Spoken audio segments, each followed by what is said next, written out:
All right, what's up? Welcome in. It is GC Live. I'm Wes Mitchell. He is Chris Clark. Hope y'all are doing well. Monday episode of the show. Preseason camp officially kind of in the books, guys. You sort of, it feels like there's still some preseason to go, 12 days until kickoff.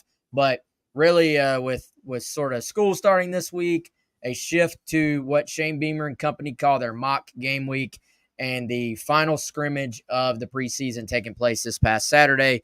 Preseason camp pretty much in the books. That's when you get to more of a NCAA mandated schedule in terms of how much time you can have with the guys and how all that stuff works. And you really start to get into one final opportunity to get ready before you get into what I call, Chris, are like just a bunch of sprints, basically, because once you get into a game week, it is, it's truly a sprint to sort of, all right, how quickly can we correct what happened last week?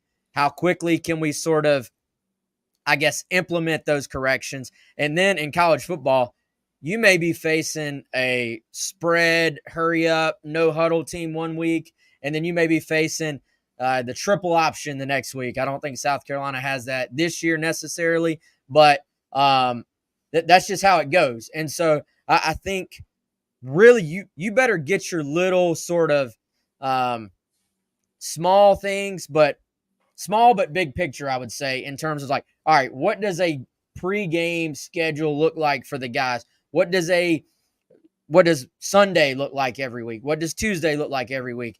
Go ahead and get those guys into that routine. That's what this week is all about. We may get into that a little bit, but for the most part, we're going to get into what we've heard about this scrimmage this past Saturday.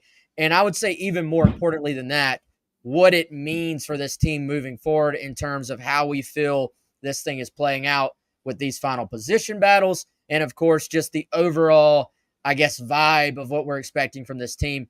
But first, before I get too much further, let me tell you about our buddy Clint Hammond, CMG Home Loans. Again, Clint, he has entered the transfer portal. He is now with CMG Home Loans. Different logo, different name, same fantastic service from our guy, Clint Hammond.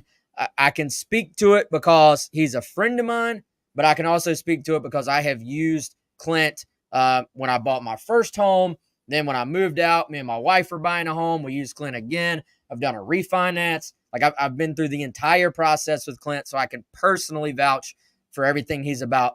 ClintHammond.com, 803-422-6797. And then something else we have to say, NMLS, which is a weird acronym to actually have to say for some reason, 71597.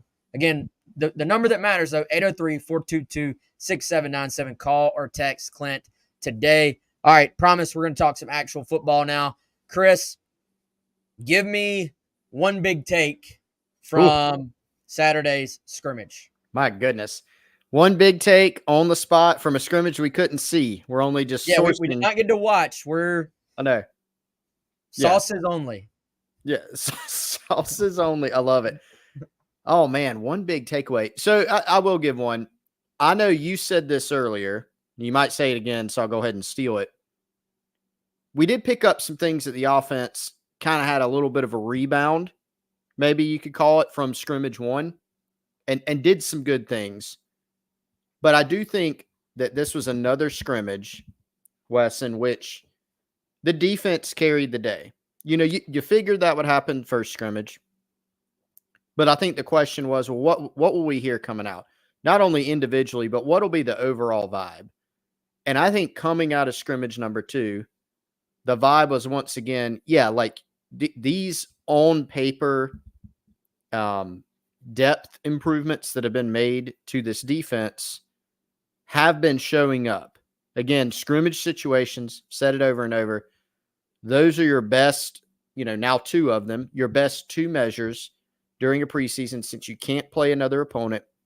Those are your best measures of how is this team going to stack up. And yes, anytime an offense looks good, you go, well, why is that? Does the defense stink? Is the offense really good? Was it a bad day? What does that mean? Same thing defensively. The defense is really good. If you hear that the defensive line was feasting in a scrimmage, well, does the O-line stink? Or Is the defensive line really that good? Is it somewhere in between? And so to some degree, those things are never going to be answered until you go line it up and play, particularly when you get into the meat of, I think, the SEC schedule, right? You're going to learn some things against Old Dominion. You're not going to learn everything by any means. And you're not going to learn everything even in week 2, win or loss with the South Carolina football team. So I do think that was one big takeaway, right? There are others, but just defensively, it seems like a lot of people around the program are feeling pretty darn good about this defense, specifically in the front 6 or 7. That's what you tend to hear of the most of. Hey, these individuals look good. Hey, that group cohesively as a front 6 or 7 looked really good. That does not, by the way, mean everybody's saying this defense is going to be impenetrable, the best defense I've ever seen, but people do think that this group is ready to take a real step forward. That'd be my big takeaway from what we've heard Saturday. Yeah, and I think the more that I hear about it, the more it just sounds like it was kind of apparent which side of the ball has so much returning experience, whether that's guys that have played at South Carolina, like a Debo Williams, a TJ Sanders, a Boogie, Nicky Memori, OD Fortune, guys that have played here, or just the guys that have transferred in. And then you add in some just super talents like a Dylan Stewart, some other freshmen that kind of flashed as well.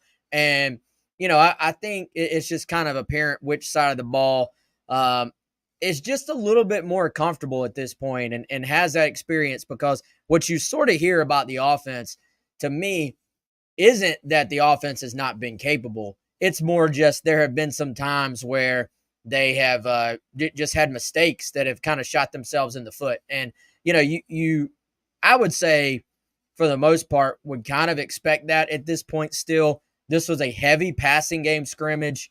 This is not an offense, that we, at least as far as we know, as far as we expect, I don't think they're going to be throwing the ball 75% of the time.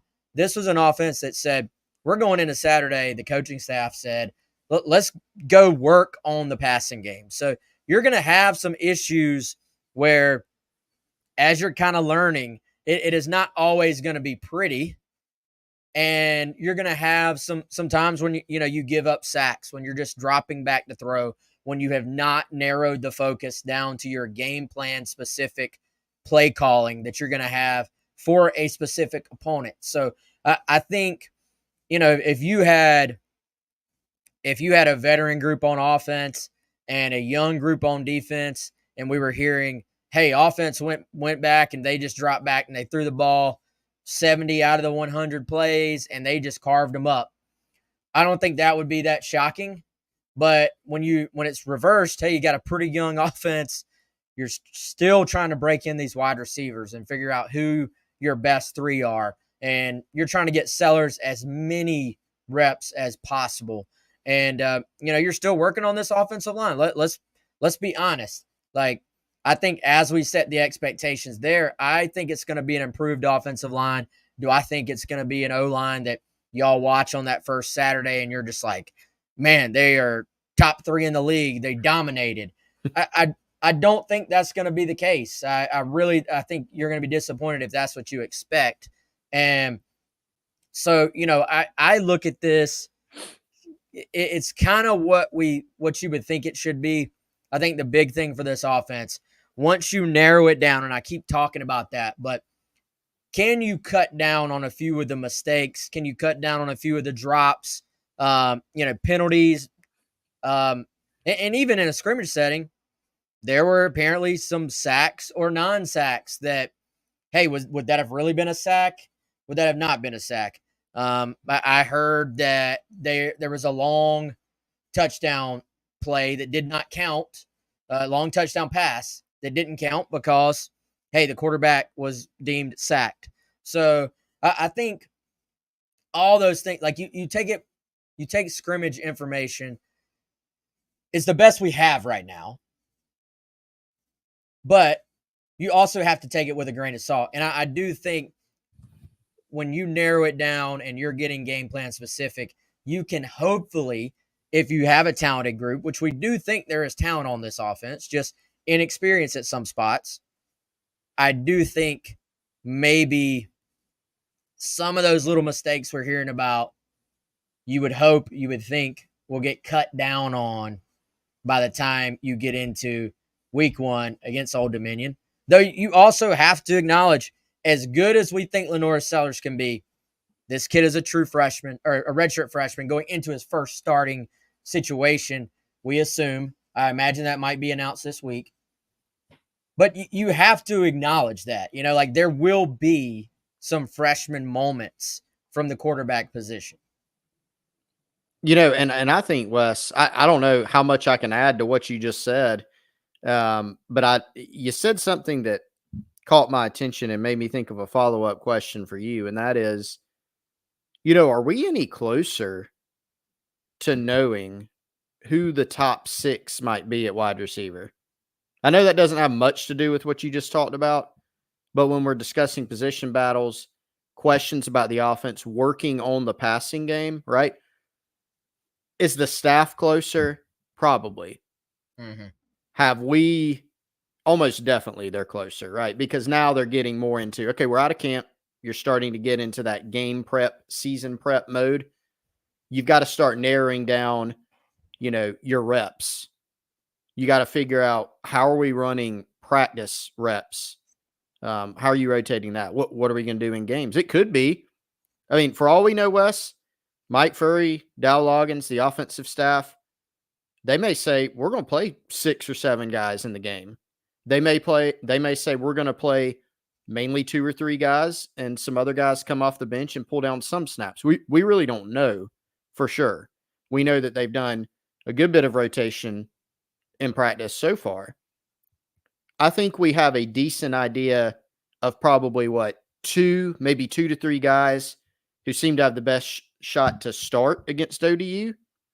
But once you get past those, it still seems like a little bit of a crapshoot, as to which of these 8 or 9 guys that have kind of been vying for actual legitimate playing time, which ones are going to get the most.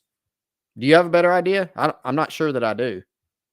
I think we're creeping towards it. I imagine if we were a fly on the wall, like I bet yesterday and today were a big part of sort of evaluating the scrimmage and starting to answer those questions. Now, the more I hear about how many different guys rotated in on Saturday, the more I feel like this could be, let's play 6, 7 guys in the opener and just let it sort of naturally play itself out.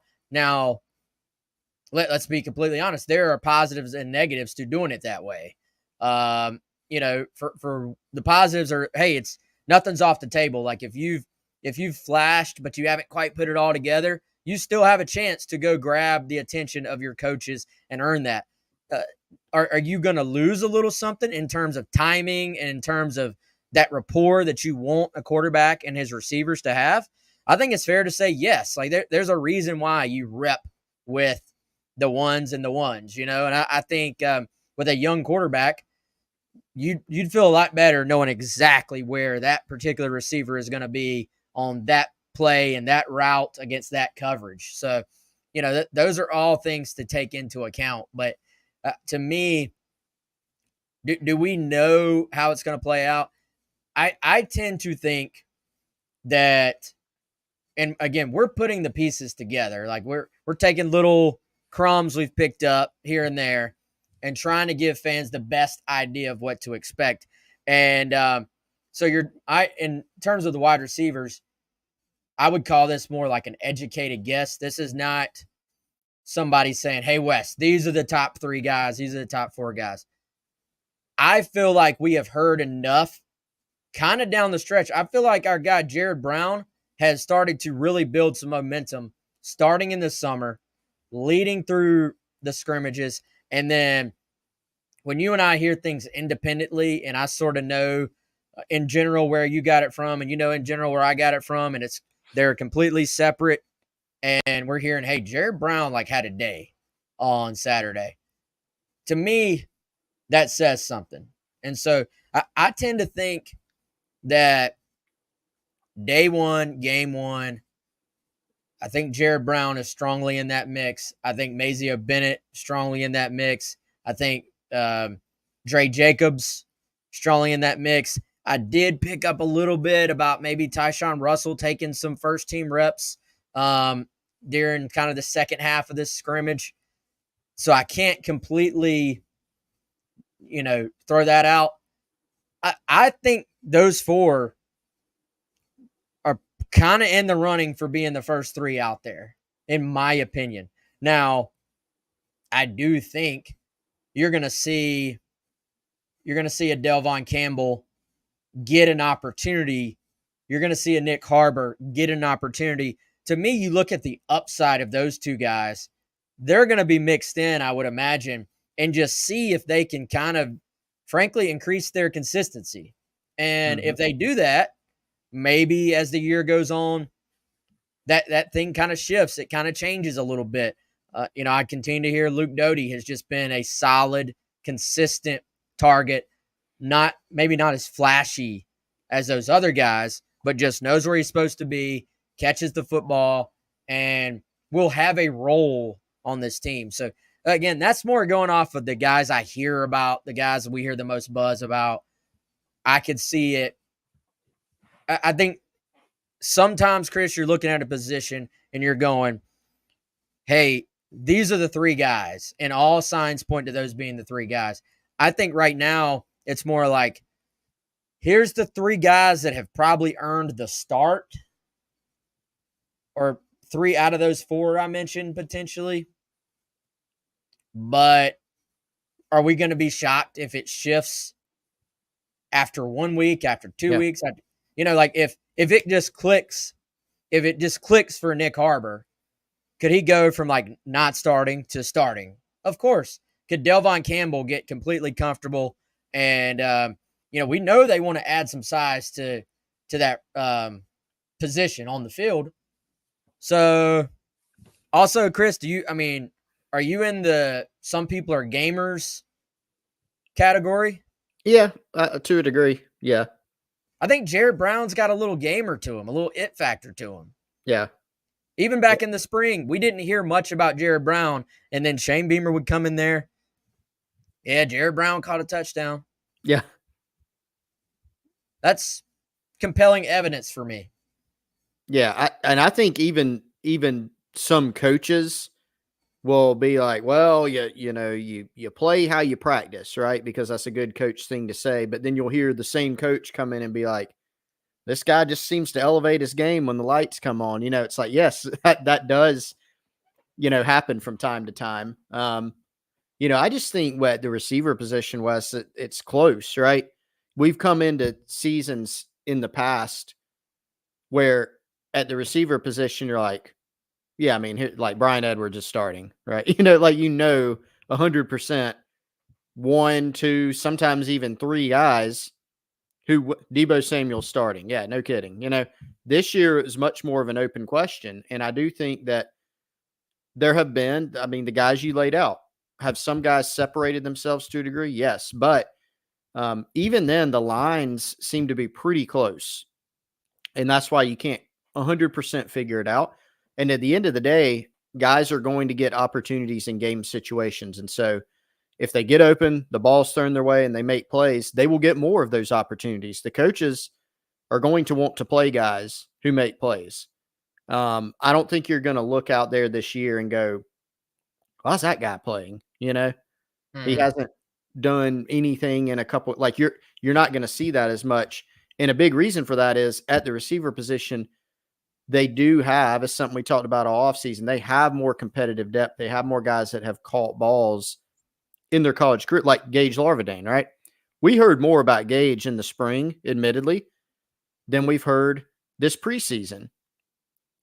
That said, if Gage is getting reps in the game and he goes out there and catches some balls and looks good doing it, the staff's going to go, well, we put Gage in, he's productive. He's going to play more next game, and you have that option and that flexibility and that freedom this year. So that's going to be one of the more interesting storylines on the team. And I think it's a big one, right? I mean, so many questions with this team, particularly on offense.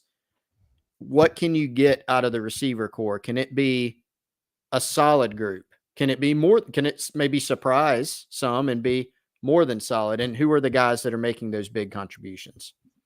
And I hate to overuse the word, but to me, it all goes back to consistency. And like to me, you can look at wide receivers, maybe even any position, but certainly wide receiver on both ends of the spectrum. Like you may have a guy that makes unbelievable plays, makes unbelievable catches, but then also has the most drops among your wide receivers.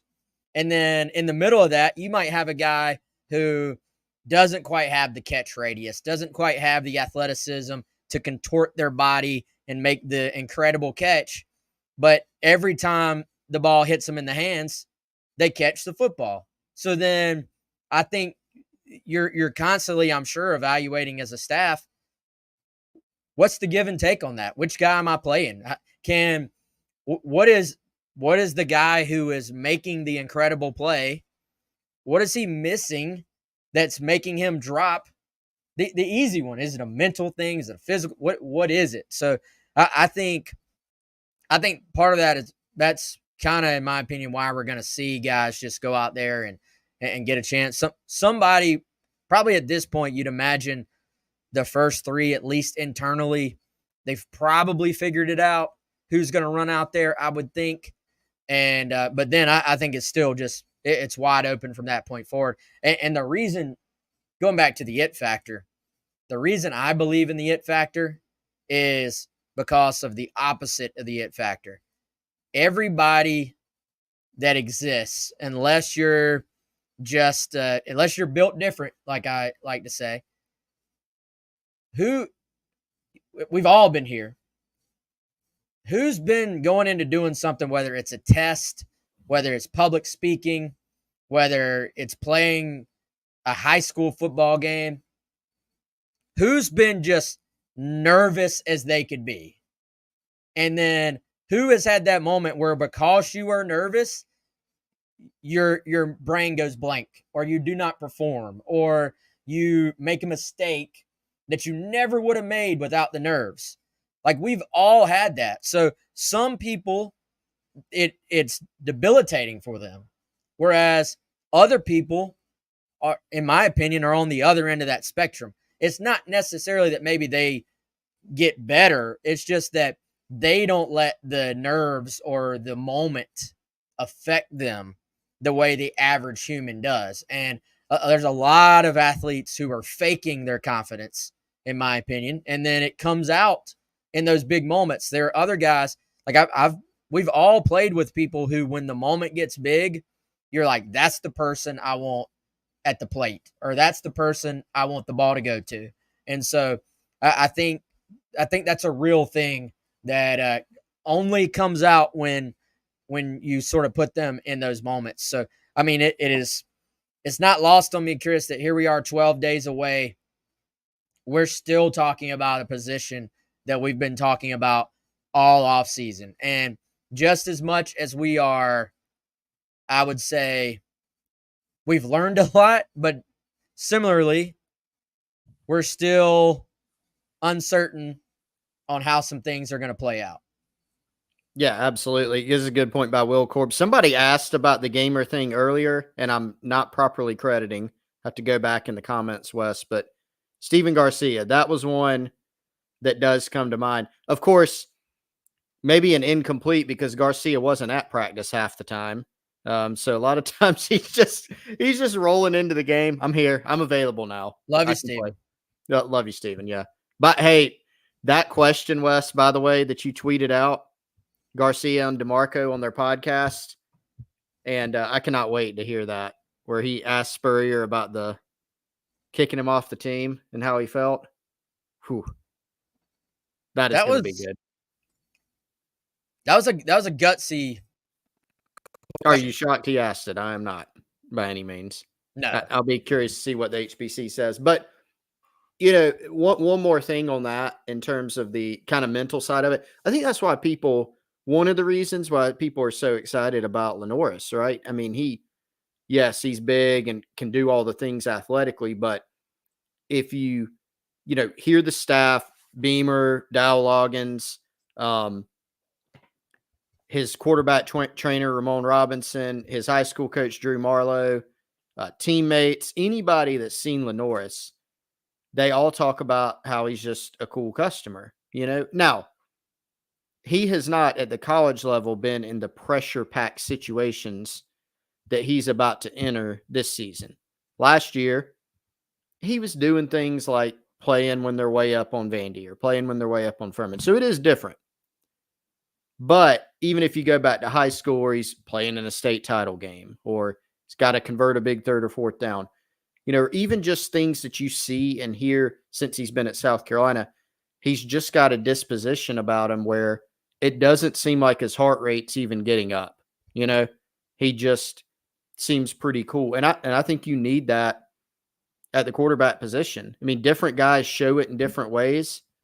Some guys are very, very demonstrative and they're still making plays when the game's on the line.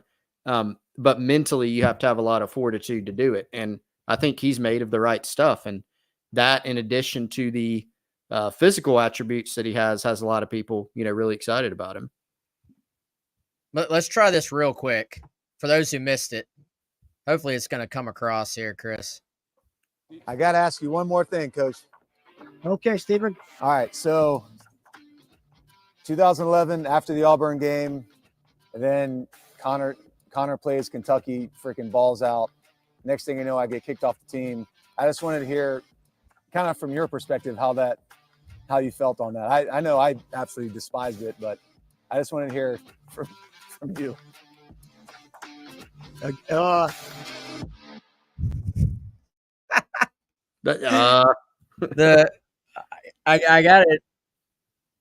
gotta admit, Chris, they got me on this one. Like, I'm like, all right, I need to know what he says. Yep. Great marketing. Great marketing. What do you think he's gonna say? I was going to ask you first. I think he's going to be like, well, didn't leave me much of a choice, or something like that. I don't know. I really don't know, but chat, what do y'all think? That'll be fascinating. Hey, so I must be misremembering it. So he was kicked off after Connor balled out against Kentucky. I thought it was right after the Auburn game. Right after the Auburn game, yeah. That's how I remembered it as well. Let's see. Let's go. Look it up, Wes. There's a little hint there of like, all right, let's make sure Connor can do this first. But I thought it was right after Auburn. There is a little bit there was a little bit of like an insinuation, wasn't there? So, that is correct. All right. The Auburn game that year, October 1st, Wes, that was one of the worst games I've ever watched. Philip Luxenkirchen? He had that little dance too, man. That was actually really good. A little touchdown dance on that throwback play. So Carolina lost that game 16-13 to go to 4-1 on the year. Tough loss. But yeah, that was October 1st. They whooped Kentucky 54-3 on October 8th, and Garcia was dismissed on October 11th. So that's actually right. And my brain was wrong. I'm actually going back here looking. Mine was too. So Chris Lowe, our guy Chris Lowe from ESPN, had reported that it was from a positive test, and that's kind of what it stemmed from. So, yeah, I definitely remembered that too. I think what happened in my mind is that I just remembered Garcia's last game was Auburn, and so I just kind of like conflated those two things. So yeah. There you go. Well, we'll find out what the HBC had to say. Hey, kudos to Steven for lobbing that question out there, man. Pretty good stuff. I'm fascinated to hear what he has to say. But anyway, back to this year's team. So let's see. We've talked about Jared Brown. We've talked about offense in general. Chris, sounds like Rocket is, I would dare say, like where he needs to be, right? Sounds like it. Is that the word you got? Yeah, I mean, physically where he needs to be, and when people have watched him run, they think it looks like Rocket, which to me is a pretty good thing because he's pretty good when he's healthy. So you can't accidentally or for a fluke rush for 1,400 yards in the SEC. There's no scheme that's going to get you 1,400 rushing yards. You gotta be pretty good. Obviously, some schemes better than others. Personnel groupings better than others. Same thing with a passing game, right? But I think Rocket, when you used, and you had some good stuff on this on the radio earlier today about just how he was used at Arkansas and what kind of carryover there will be at South Carolina. But just from a physical, like, health standpoint, everything's checked out. And then people that have watched him run say, hey, he looks like Rocket. He looks good. And that's going to be a sight for sore eyes for Gamecock fans, I think. Yeah, I mean, the best thing you could have heard Shane Beamer say was like, hey, he looks like Rocket Sanders. And this is a guy, Chris, I think, and I know in today's college football world, especially at the NFL level, I think it's a little bit different still in college. But the NFL, running backs just don't get the love they deserve anymore. And a lot of that is just because of the long-term wear and tear at that position. But I think if you're looking at this roster and you're saying, all right, we know they have depth. We know that this is probably the deepest team Shane Beamer has had. And I would say probably by a pretty good bit. Well, who and where are the playmakers that can extend the ceiling of what this team could be capable of? Who can get this team from being, well, are they going to be right on the edge of 6-6, or are they going to be decidedly better than that?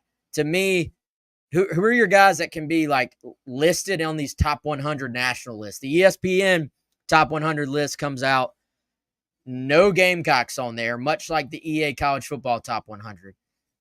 To me, a healthy, a comfortable, has a little bit of room to operate by the offensive line, Rocket Sanders is your guy that could be a superstar on this team.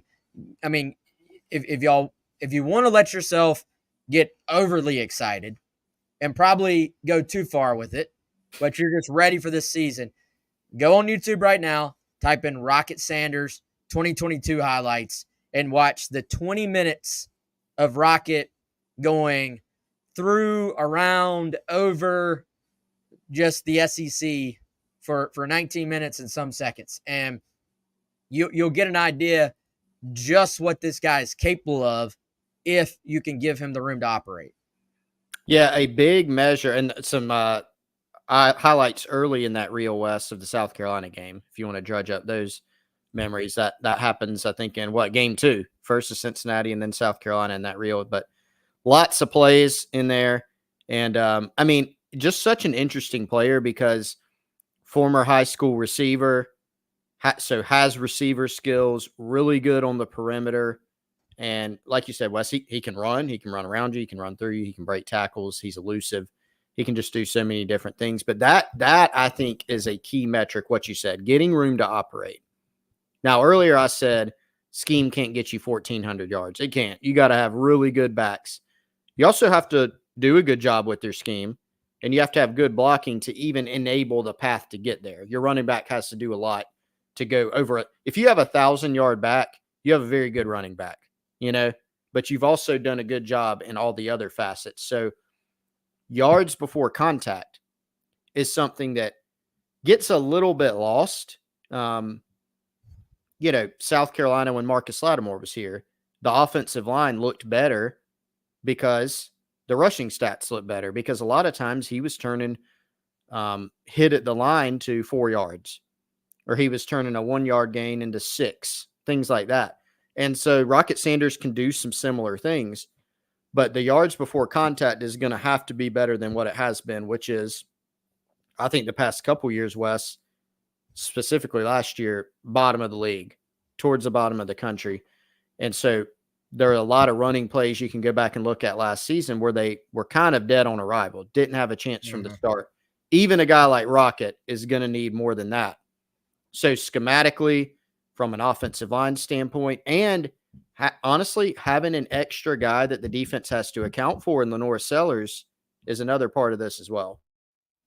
Yeah, and by the way, Chris, before we get any further, if you want to watch Rocket and those guys, if you want to see it in person, you're going to need tickets to the game. And the best way to do that, if you don't already have your tickets, is our friends over at Game Time. Go ahead, get the Game Time app right there. There you can see I've got South Carolina ODU pulled up on my phone. You can do that on any of the app stores, whether you got Apple or Android. And online, also gametime.co is where you can go for that.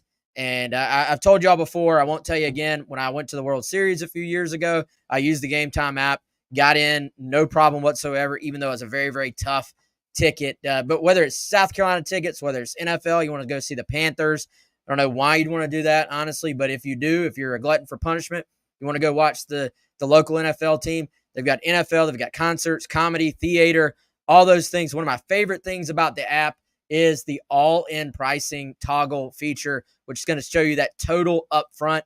I know one of the most annoying things about buying tickets is you have one price listed, then you click it, and there's like a million different fees in there. With all-in pricing, no surprise fees at checkout. Also, you can check out seat views with a panoramic view from your seat in the app before you buy. Also, the lowest price guarantee. Game Time will credit you 110% of the difference if you find a ticket in the same section for the same event there. Download the Game Time app today, create an account, use code ON3, that's ON, then the number 3 for $20 off your first purchase. Terms apply. Again, create an account, redeem code ON3 for $20 off. Download Game Time today. Last minute tickets, lowest price guaranteed. How was that, Chris? I feel like that was a pretty productive read there. That was very productive, very thorough. I would like to go on Game Time. I didn't understand. I was offended by the Panthers strays, to be honest. But you're a fellow Panthers fan, so that's okay. No I am a fan. We just suck. We're awful. I don't want to go to a game right now, but I do want to use Game Time to go check out some other things. I want to go, honestly, I do want to go see the Panthers play the Saints and see if we get Luedecke and some Rattler action. That's so bad that we're Panthers fans, but let's go check and see like what the best other team is coming in to watch them play. But such is life right now. Yeah, let's go see Spence. Let's see if Luedecke can do some things for the Panthers. I really, honestly, I'm at the point where I need a secondary NFL team just to have some good football to watch on Sundays.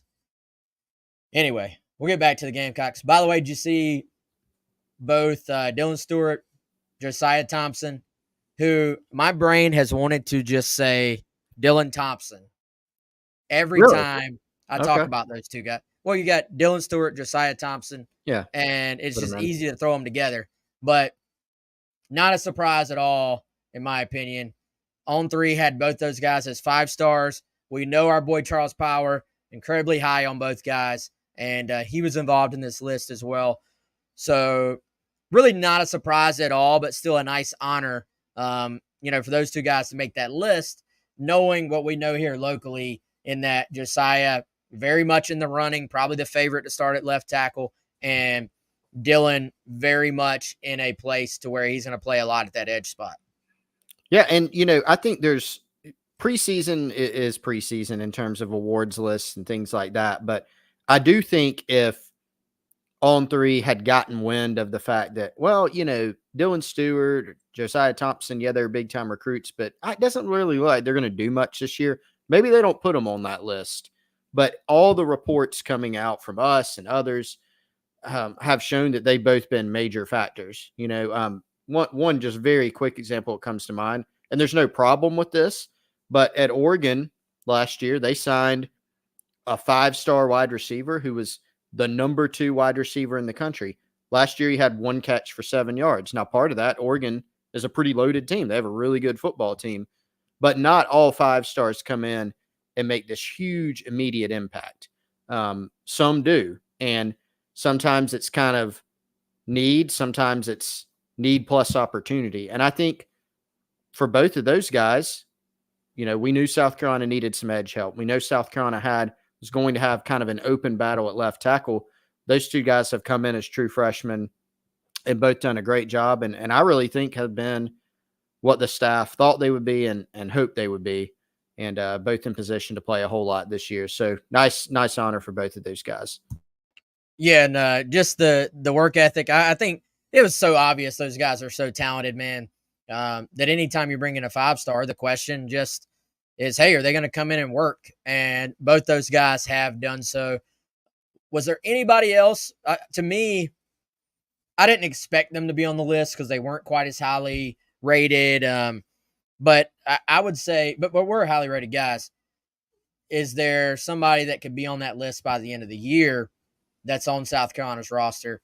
Maybe Amazio Bennett. I tend to think, do tight ends play a lot as true freshmen?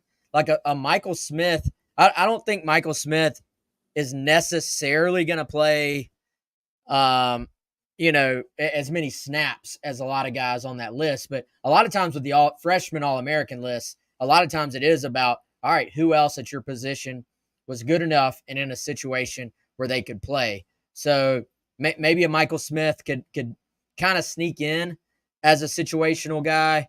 And I don't know, maybe if there are some injuries like a Jalewis Solomon could sneak into that mix. But for the most part, I think they got the two right. If you were just talking about no-brainers, preseason potential All-Americans, I would think Mazio, potentially Michael, Jalewis, if you were to do a preseason freshman All-SEC list as opposed to All-American list, maybe they're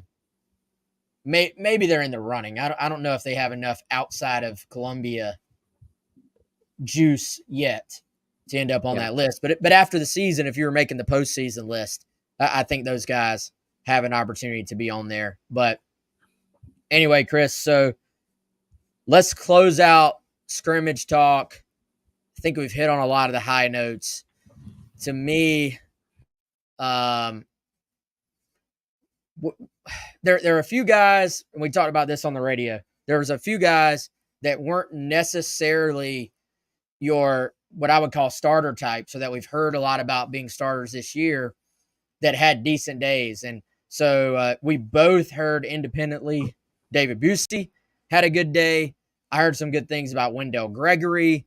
I actually heard Jaron Willis made some plays, and that was a guy we haven't talked about near as much maybe this preseason at the linebacker position, who came on somewhat strong at the end of last year as kind of a reserve Sam backer.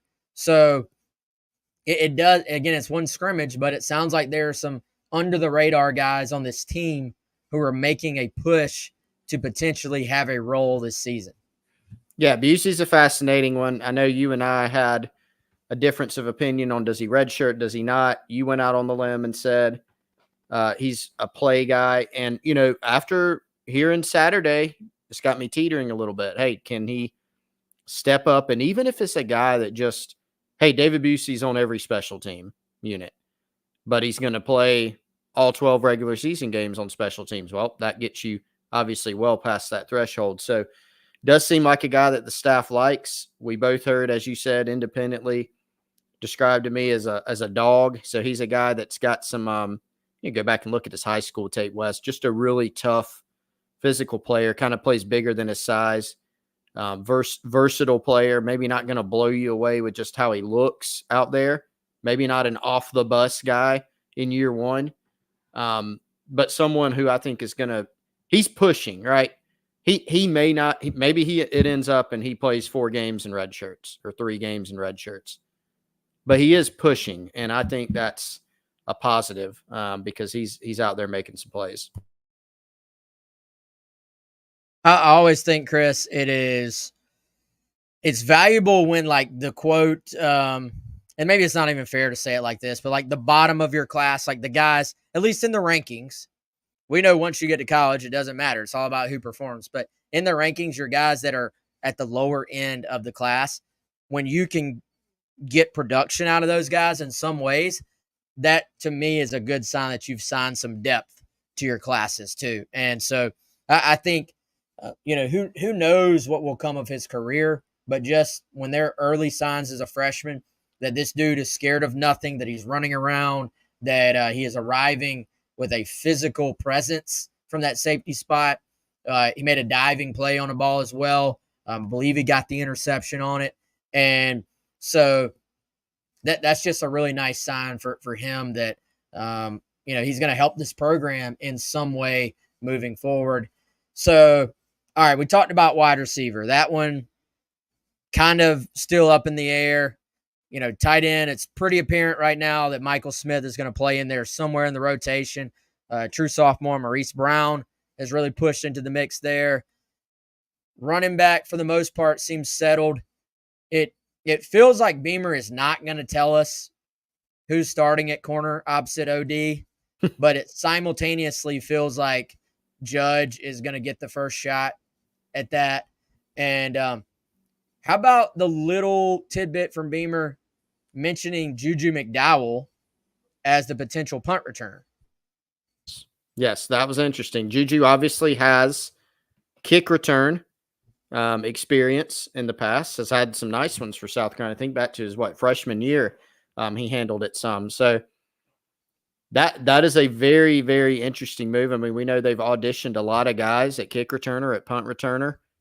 So if that happened, color me very interested.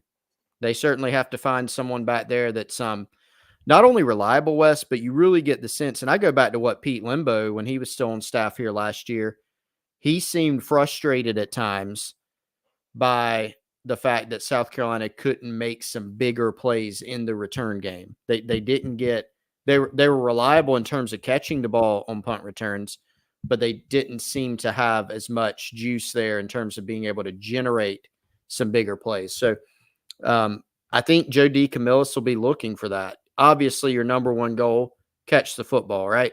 But you're also wanting to look for guys who can give us a chance to pick up some extra hidden yards or even make a huge play. So Juju does have some explosiveness to him, and that would be interesting to me if that ended up happening.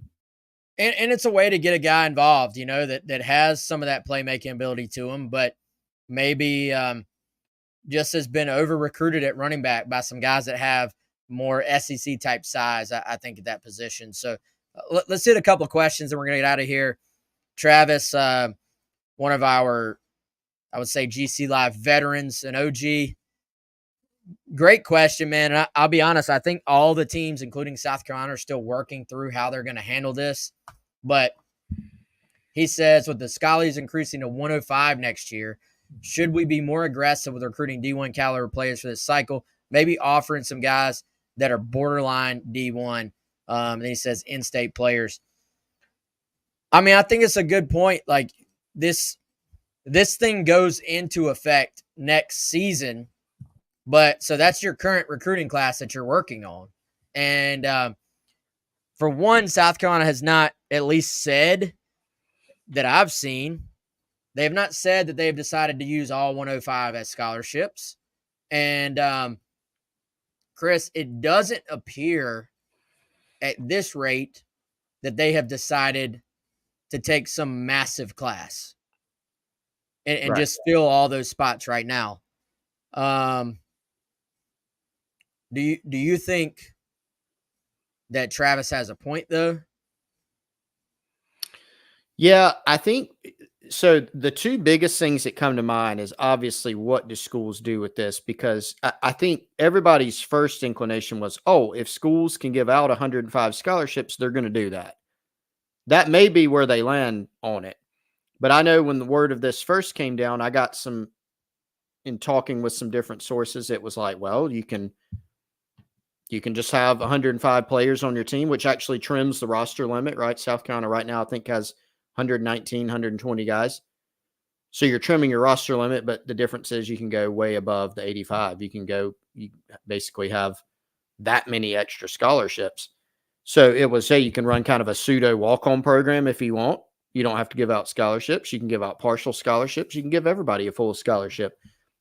And so I haven't actually heard how South Carolina plans to handle it or any others. It is a copycat business. So the schools that are able to are probably going to try to find a way to do that. So that's number one. The second piece is just how do you feel about your roster composition next season? So you kind of have to plan it and say, okay, this many guys are exhausting their eligibility. This many guys are probably going pro. These guys may transfer. And then you have to figure it out from there, right?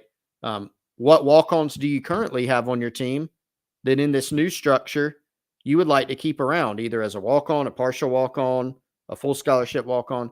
So there are really a bunch of things to figure out. I think it gives you some additional flexibility to think about taking some guys that might be on the edge if you have a decent idea that you're going to be able to go above the 85, but how many spots? So I think it's just really kind of fluid right now. And maybe in the next several weeks, we'll start to hear more. I just don't have as much on that front right now. Yeah, I think that is an interesting point about the guys that are currently walk-ons, in that you're going to want to keep, I would think, some of those guys, many of those guys, over just saying, hey, we're going to bring in an additional 20 true freshmen. And then you're going to have such a big freshman class. All those guys are going to want to play. All of them can't play. And then you're going to have even more transfers than you would have had otherwise, I think. So it would certainly make sense to, if you have an opportunity to take an extra guy or two or three or four or five in this class, by all means, go for it. At the same time, I don't think you're going to just say, hey, we're going to take 50 guys in this class because that's what would fill this thing out. You already have a fairly sizable high school class, and you got to think they're going to be heavy on the transfer portal again this offseason because there are positions you can already look at and say they're going to have those needs. So I think every school will be a little bit different. Chris, in a weird way, I think every school will be a little bit different based on their needs. But I think at the same time, every school will probably take a similar big picture approach and kind of spreading out the additional scholarships that they have. Some of them may say we're going to go 95. Some may go 100. I tend to think if you're in the SEC, if you're in the Big Ten, I feel like you almost have to use all 105. You have to use every single resource you have available at your disposal if you're going to compete in this league. Or for one, you're playing maybe with a hand behind your back. For two, it just looks like you're not competing if everybody else is going 105 and you're not. So I think that's ultimately the direction it will be headed, even if it's not immediate. In terms of Mike Tyler, the Hammond tight end who Travis was talking about, I think both sides just weren't quite necessarily a fit for each other on that one. Seemed like South Carolina was interested in other tight ends. It seemed like Mike Tyler was interested in other places. And I think both sides just decided to go their own direction on that one. Still, Curtin asked about the nickelback spot. I would be shocked if that one's not Jalen Kilgore as your starter, and then Jalewis Solomon as your backup at nickel. And then final question here, Chris, before we get out of here. Tim Carpenter says, does team speed seem better this season on defense? Man, I'll be honest, Tim. I would say if there's one area that you can decidedly say is improved, I think it's team defense, team speed defense on defense. Particularly, you look at the linebacker spot, right? I think the linebackers, with what you've added, with the guys you have back, a much faster position than it was last season. And I think that's something that hurt Carolina at times. Yeah, it did. And that'll trickle down to, we're talking earlier about special teams and making some more things happen there. That linebacker position is a great spot for that. Michael Smith, his athleticism at tight end, certainly the running back position, receiver. I do think they've added more depth, and a lot of those guys, newcomers to the team, whether it's in some instances some freshmen, but a lot of times it's the transfers. You look at them and go, that guy can really run, and there are several people in that category. yeah, I do think in terms of team speed, team athleticism, that's an area that they did upgrade this offseason. No doubt. All right, y'all. Hey, that's going to do it. Appreciate it. Hopefully that was a good Monday show for you all. I felt like we hit a number of topics, so hopefully you enjoyed it as much as we enjoyed bringing it to you. As always, shout out to everybody joining us there in the chat. Appreciate y'all's support, and wouldn't be able to have the show without you. Shout out to our sponsors as well. Y'all make this thing possible. Chris and I will be back soon as we count down the days. Currently 12 until season opener, South Carolina Old Dominion, Williams-Brice Stadium. That's it for GC Live. He's Chris. I'm Wes. We'll talk to you soon.